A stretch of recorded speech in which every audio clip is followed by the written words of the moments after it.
Ek dink baie keer wat ons vergeet is dat die prys van ons geloof is nie net 'n prys wat Jesus betaal het nie, maar dis 'n berekening wat jy moet maak as jy lewe. Daar's 'n storie van die ouens wat in Nepal toe gegaan het. Sê van die sendelinge moet nie lank met iemand praat nie, want die mense in die dorp weet hoekom jy hier is. As jy te lank met iemand gaan praat, gaan daai persoon môre van die berg afval. Dis wat bedoel jy van die berg afval? Dis wat gebeur. As iemand hulle hart vir die Here gee of lyk of hulle, dan gaan hy van die berg afval.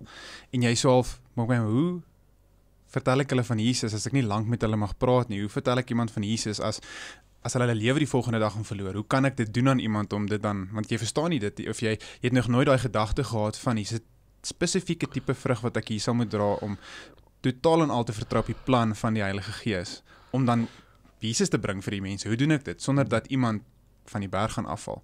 Maar ons doen nie baie keer daai vertroue in die Heilige Gees of God se plan nie. Ons is, ek weet hoe ek dit gaan doen.